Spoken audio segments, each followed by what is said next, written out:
Hey there, I'm Dr. Dave. It's Microdose U. In today's episode, I'm going to share with you exactly what I have added to my diet to give me more anti-inflammatory and antioxidant properties. And I'll also share with you exactly how it's worked.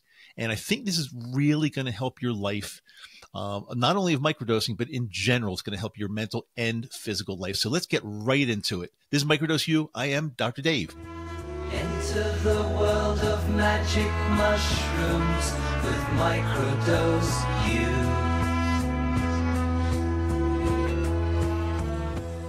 Hey there, welcome back. I'm Dr. Dave, and I'm so glad that all of my nakama are here with me today because I've got a really good episode. I'm going to share with you exactly what I've added to my diet and why I've added it to my diet. And not only that, the results that I'm getting. So I'm really happy with the way things are going so far. Real quickly, before I get into it, just remember this coming Sunday, April 28th, we have a free class.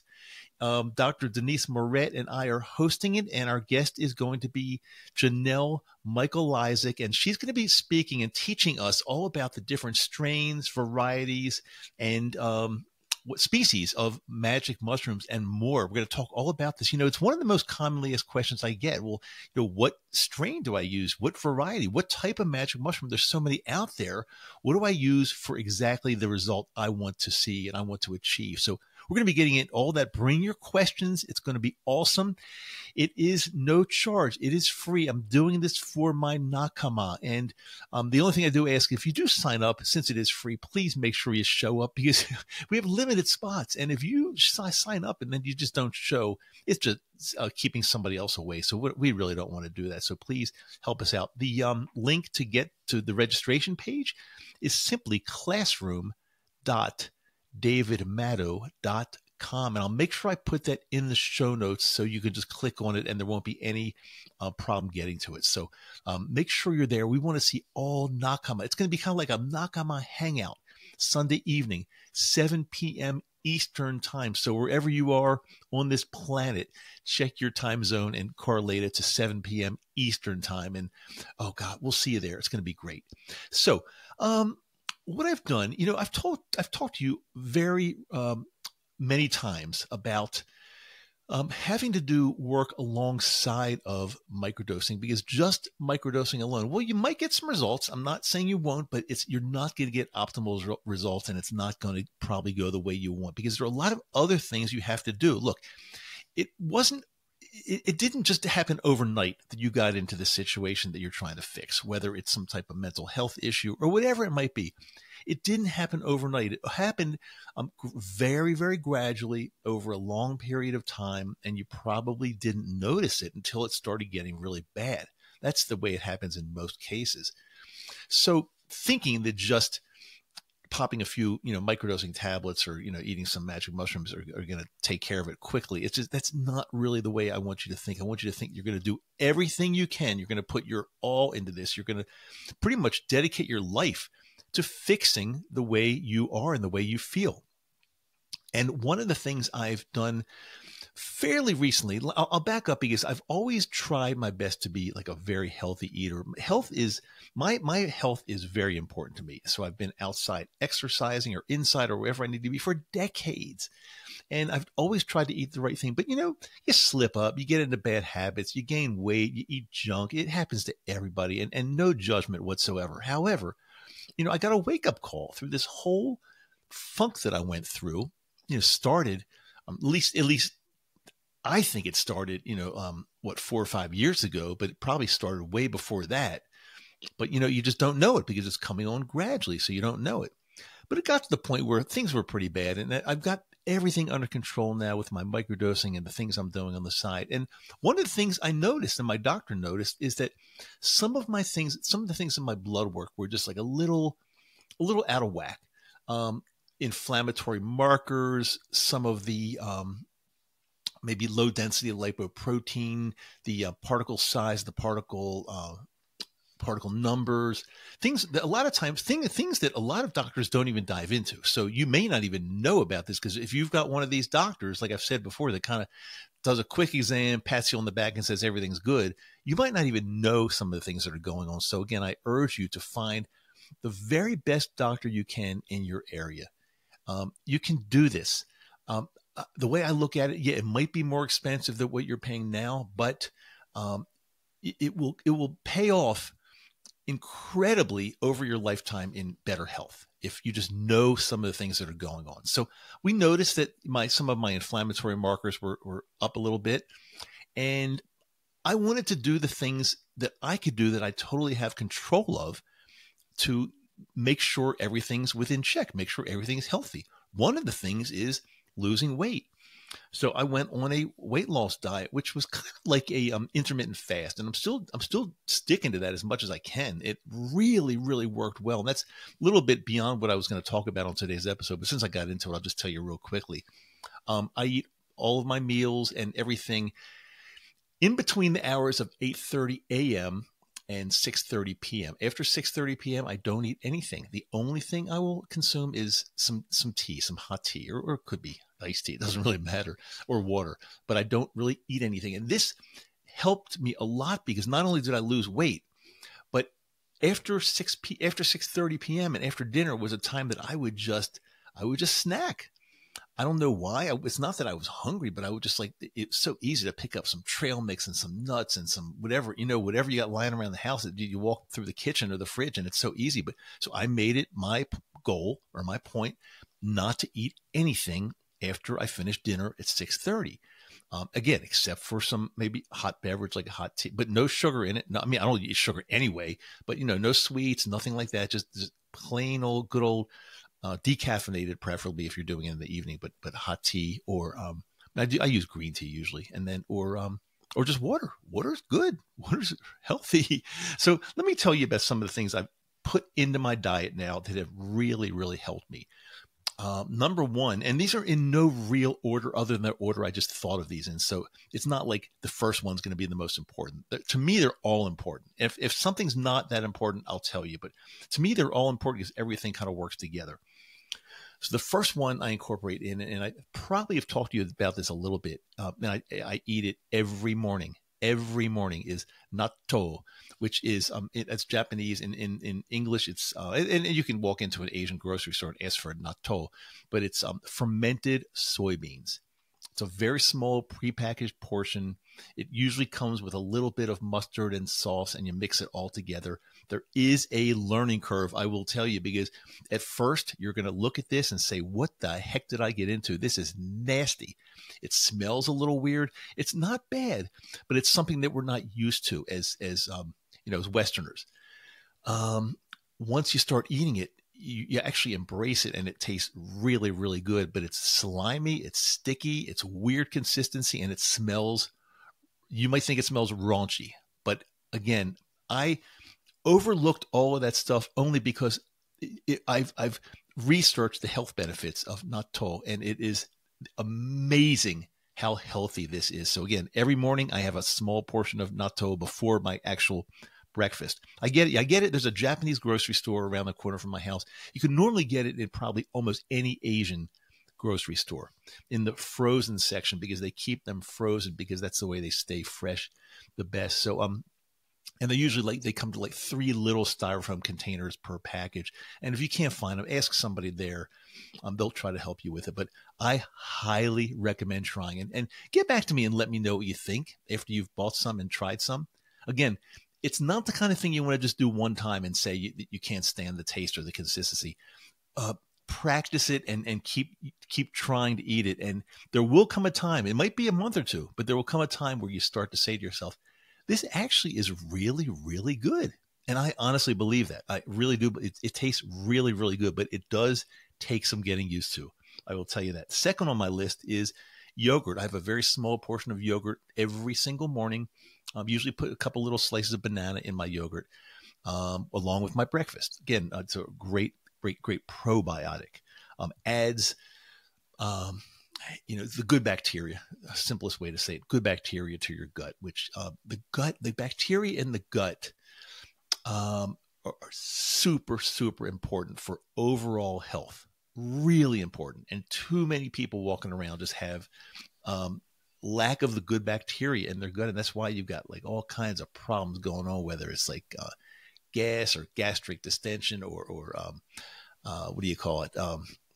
Acid reflux. There's just so many problems. So I urge you to please look at gut health. And if you do the things that I'm telling you here, you're going to be on your way to better gut health. I promise you. Oatmeal, just a really good quality oatmeal. I use a gluten-free oatmeal.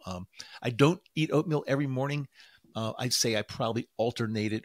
My wife and I eat eggs almost every morning, but sometimes maybe 1 out of 3 days I'll substitute oatmeal instead of eggs. And I'll also have a little bit of protein with that as well. So if I eat oatmeal, I'll have some peanut butter with it as well. Not necessarily mixed in. You can, but I just want some type of protein. I'm doing a lot of working out, a lot of walking, running, and skiing, as you know. So the adequate amount of protein is pretty important for me. Every day at lunch, I will have either a can of sardines or a can of mackerel, like naturally smoked mackerel. Again, extremely healthy, very, very healthy, antioxidant, anti-inflammatory, omega 3s, probably omega 6s. Just there's a can of sardines. The way I look at it is like a can of health. And to my vegan friends that might be listening, yeah, I used to be vegan. I was vegan for 7 years, but you know something? I discovered, at least for my own body, it was not working. I was lacking a lot of stuff. It was not healthy in any way. So again, it's okay if you're vegan, but you've got to be very careful. I was there. I'm not speaking as a like a carnivore or an omnivore that has always been like against vegans and hate vegan. No, I was there. I practiced it for 7 years until I felt so bad I had to go back to eating some animal products. And that's just the way it is. I can't change that. So again, I'm just saying this because some vegan people might be saying, well, I can't eat that. I can't eat that. I can't eat that. Well, you might want to double check your health and be absolutely sure you're getting every single thing you need, because I just wasn't. Bone broth. I'll have a cup of bone broth, not every day for lunch, but I'd say many days for lunch. Probably in a week, probably at least 4 out of 7 days. I really should have bone broth every day because it's so healthy, really, really healthy. But I'm working on every day. But I'd say most days I have bone broth for lunch. Probiotic supplement. I take these occasionally.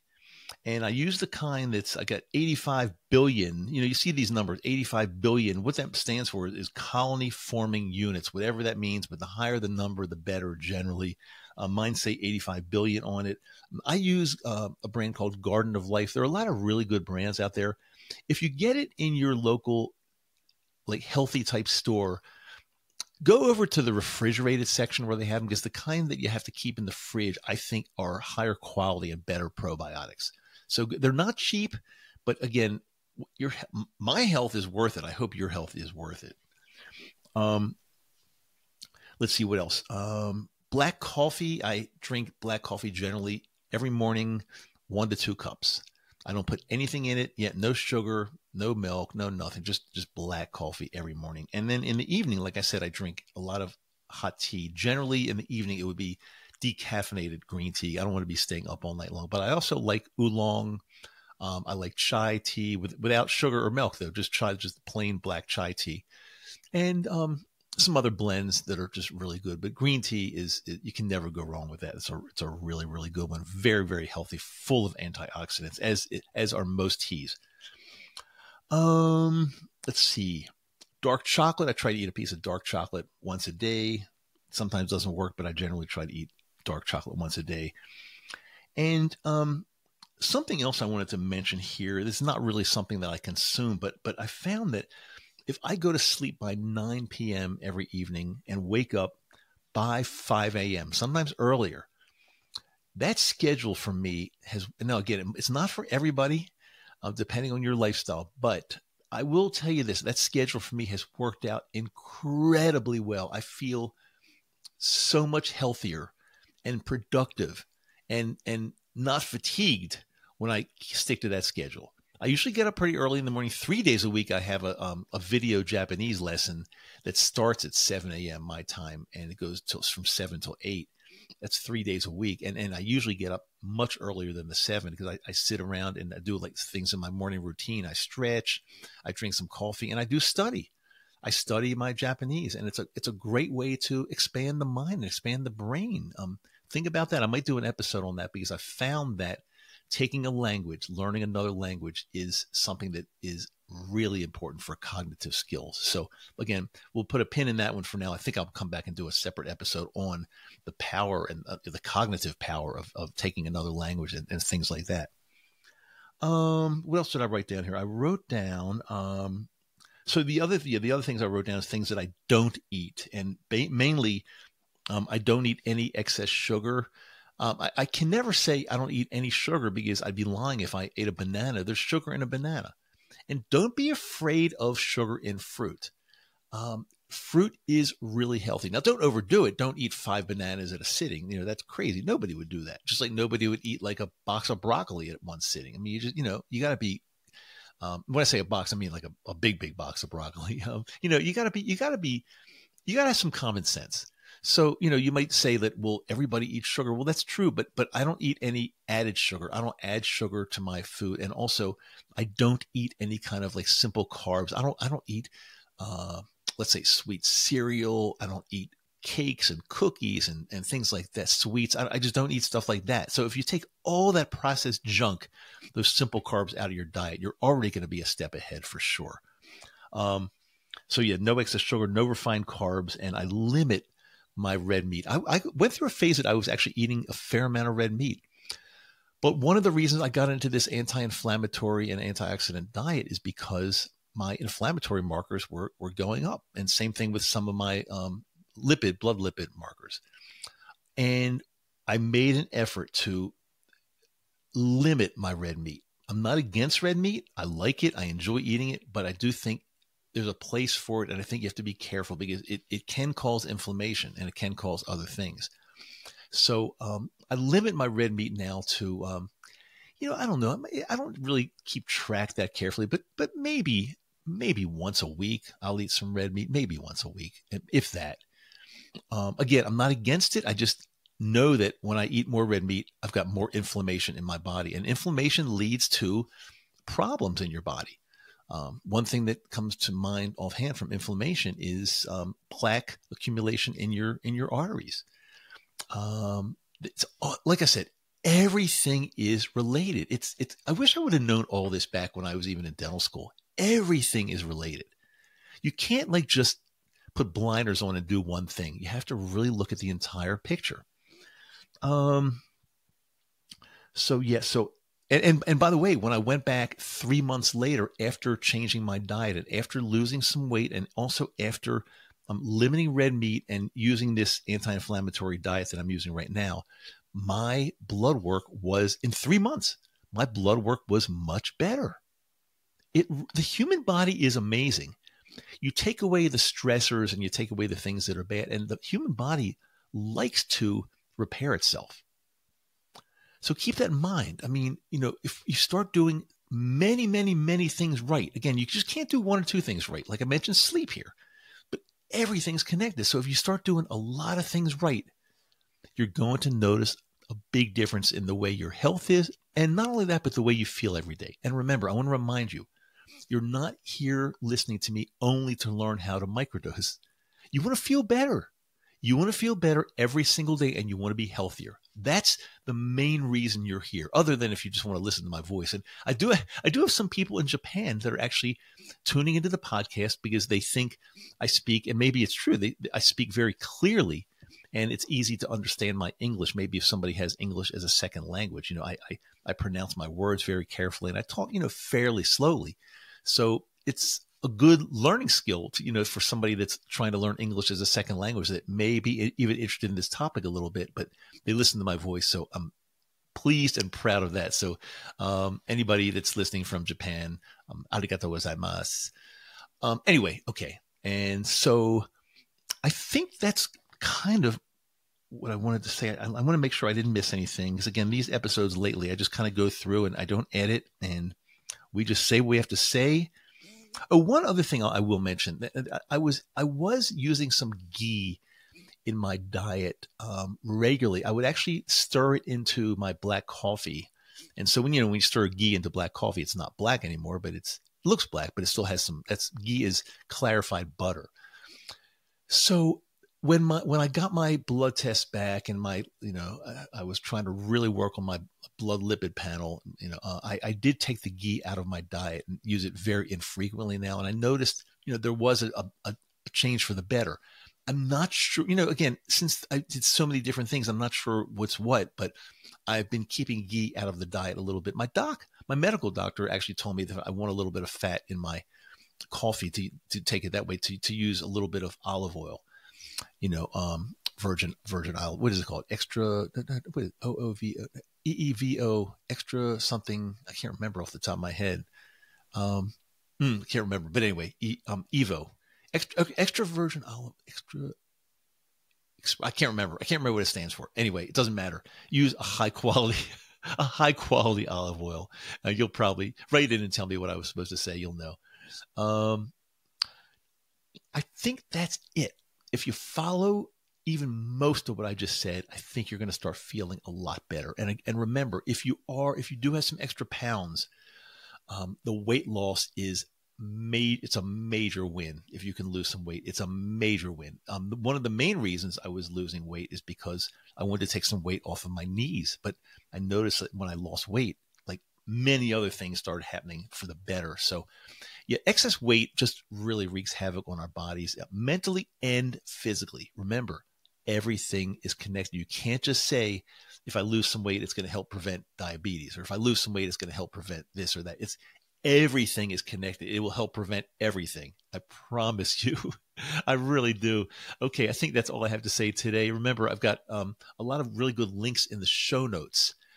So if you haven't checked the show notes out, check them out, because a lot of people say they want to learn how to work one-on-one with me, or subscribe to my newsletter, or get onto the private Facebook group. So it's all in the show notes every week. So please check that out. I want to thank you so much for being here, Nakama. I do love you, and I really say that from my heart. And today's Friday as we speak, so I want you to have a really, really good weekend. Do something fun. Do something really enjoyable that's going to add some pleasure to your life. Because every little bit helps. And in this crazy world, we got to do something and make it good, if that makes any sense at all. There's a lot of bad news out there all the time, but if we harp on that, it's not doing us any good. There's only so much we can control. So go ahead and have some fun. And remember, I may or may not be back with Microdose Monday, but I'll definitely be back on Wednesday and Friday, because those are the definite days I have brand new episodes, every Wednesday and Friday. So until then, I'm Dr. Dave, and thanks so much for spending the last 22, 23 minutes with me.